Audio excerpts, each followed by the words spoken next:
Halo teman-teman semuanya, kita kembali lagi di kelas online filsafat kita, di mana kita mencoba akan mempelajari aliran-aliran dalam bidang filsafat. Yang sebelumnya kita sudah sampai pada pembahasan mengenai fenomenologi, kita sudah sampai pada positivisme, dan kini saatnya kita masuk ke postmodernisme. Kalau kita perhatikan sebenarnya positivisme itu sendiri adalah bagian dari modernisme ya. Dan ini nanti yang akan dikritik habis-habisan oleh aliran yang akan kita pelajari hari ini, yaitu postmodernisme.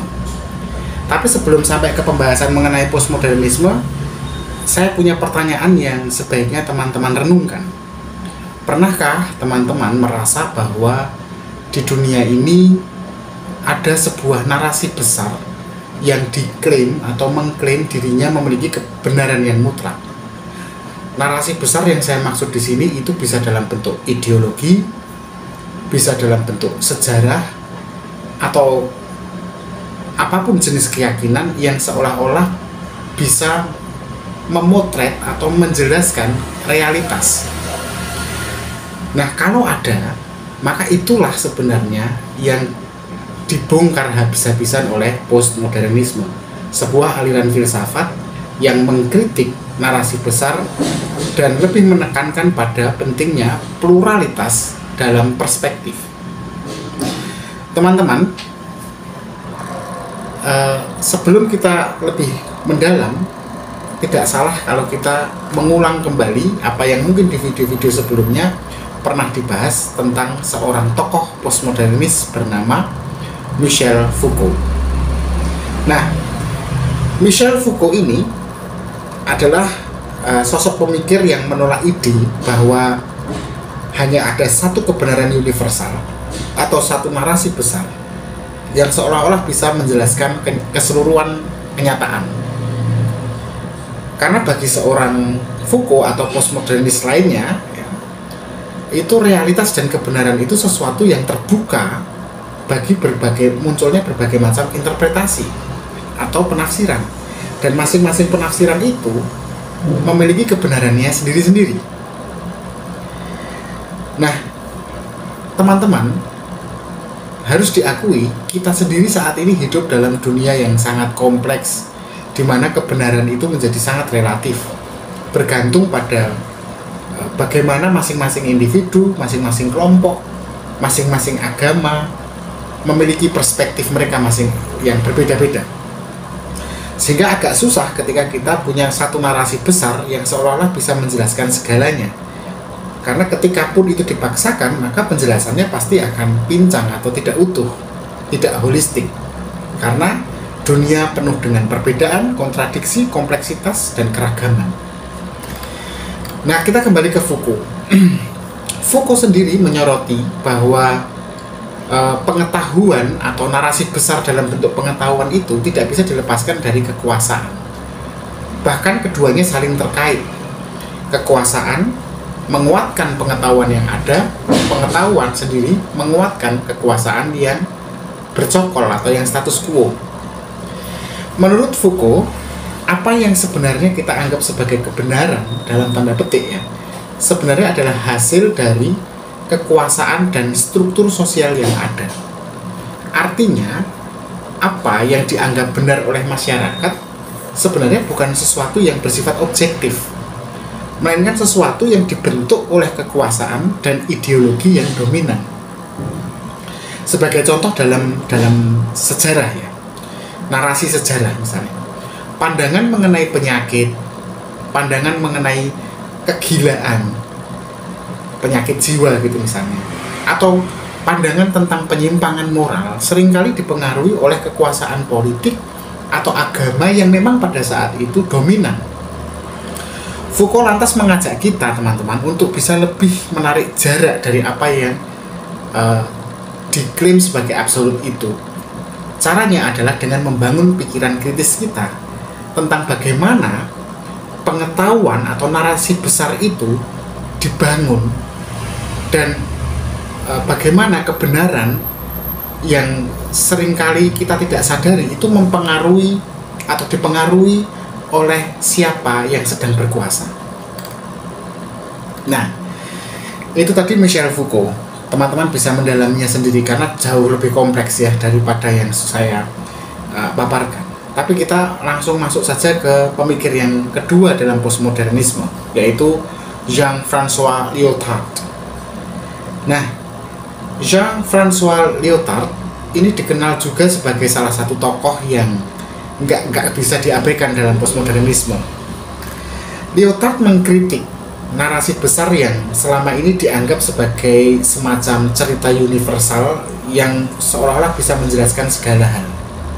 Menurut Lyotard, narasi besar seperti agama, ilmu pengetahuan dan sains ya, dan juga ideologi politik itu punya kecenderungan menyederhanakan kompleksitas dunia dan menekan suara-suara lain yang berbeda.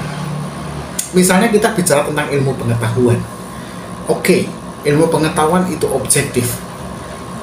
Seperti yang sudah kita bahas ya pada video sebelumnya tentang positivisme, dia mengatakan segala hal yang metafisik, yang spekulatif, tidak teruji, tidak bisa dieksperimenkan, itu tidak sahih, itu tidak layak disebut ilmiah. Sehingga dengan cara ngomong kayak gitu tuh, yang diterima kan berarti katakanlah ya kalau dalam bidang kesehatan obat-obat medis misalnya yang memang diteliti kadarnya, kandungannya, reaksi-reaksi kimianya, lalu mengabaikan kebenaran-kebenaran lokal seperti jamu, herbal yang dianggap karena tidak bisa diuji gitu ya, atau misalnya cara pengobatan tradisional yang menggunakan doa-doa lalu dianggap wah itu sesuatu yang buruk karena tidak rasional gitu. Jadi seolah-olah di luar yang rasional itu adalah dosa, di luar yang agama itu adalah sesat, di luar ideologi politik yang harmonis itu dianggap pemberontak. Nah, cara menyederhanakan kompleksitas semacam itu dengan menekan suara-suara yang lain itulah yang ditentang Lyotard. Maka saya hanya sedang membayangkan teman-teman apa yang akan diomongkan Jean-François Lyotard ketika melihat YouTube yang hari-hari ini sedang ada perdebatan serius antara yang rasional dan yang logika mistika, dan itu masih diributkan.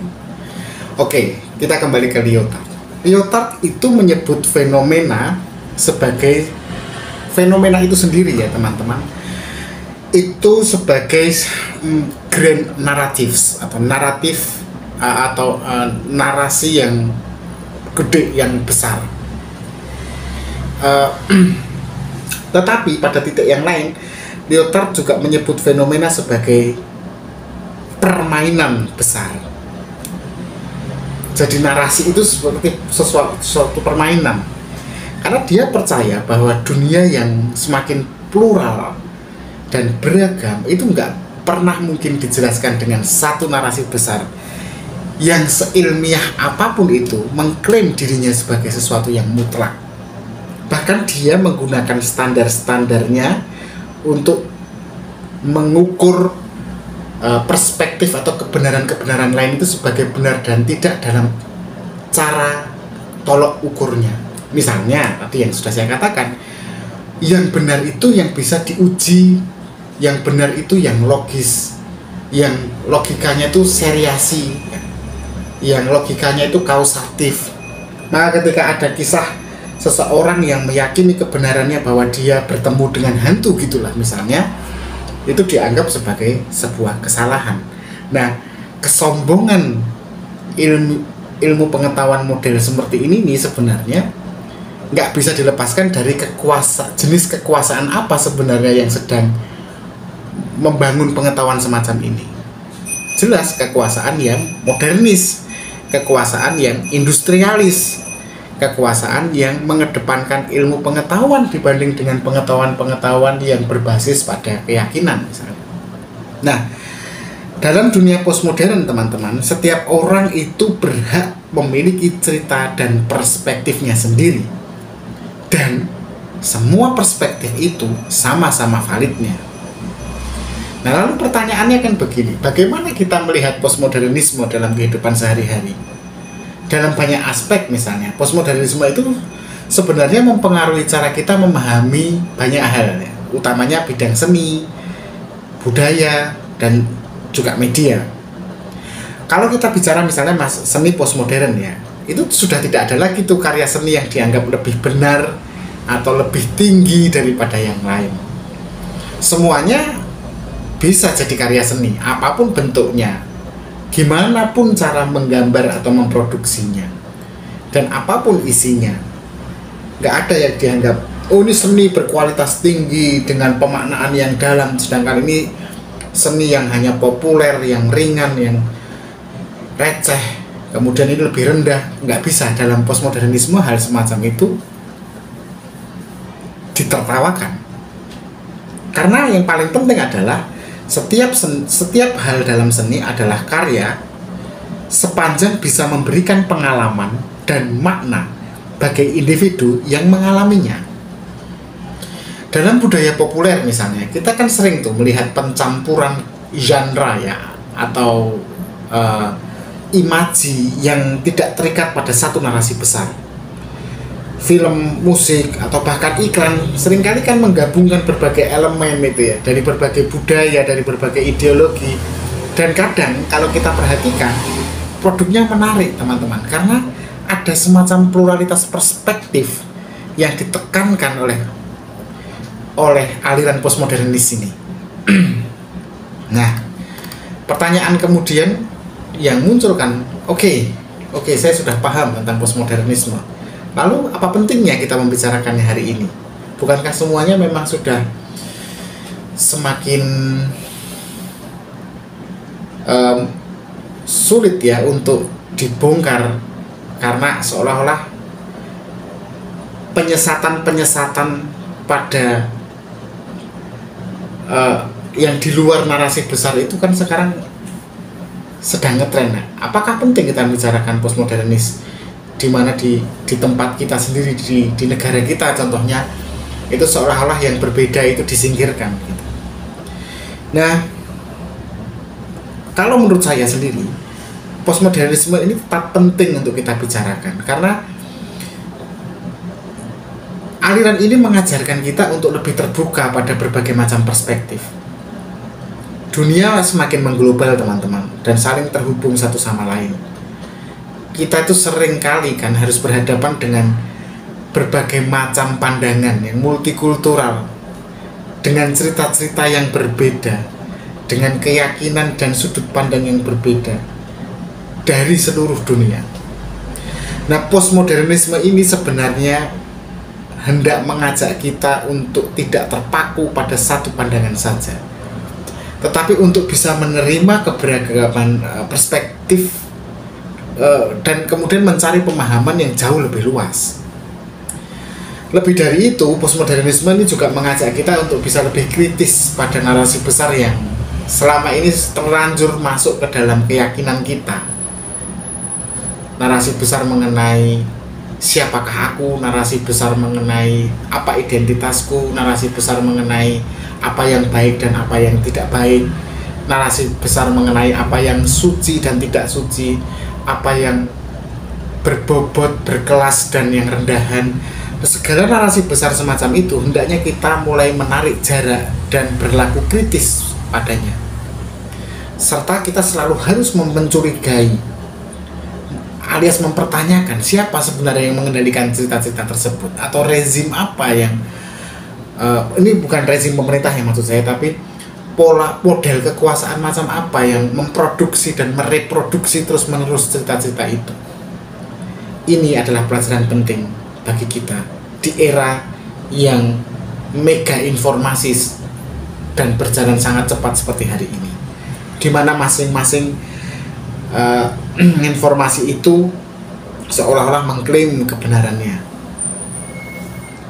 Kita nggak perlu kaget, nggak perlu sengsara, nggak perlu juga mencari-cari mana yang paling benar, karena mungkin saja semuanya valid. Nah, saya pikir cukup sekian pembahasan kita tentang postmodernisme yang kompleks itu. Setidaknya garis besarnya teman-teman sudah tahu, silahkan didalami sendiri. Yang pasti adalah kebenaran itu tidak pernah tunggal, teman-teman. Dia bervariasi dan tergantung pada siapa yang melihat dan bagaimana mereka melihatnya. Terima kasih teman-teman, tetap berpikir kritis.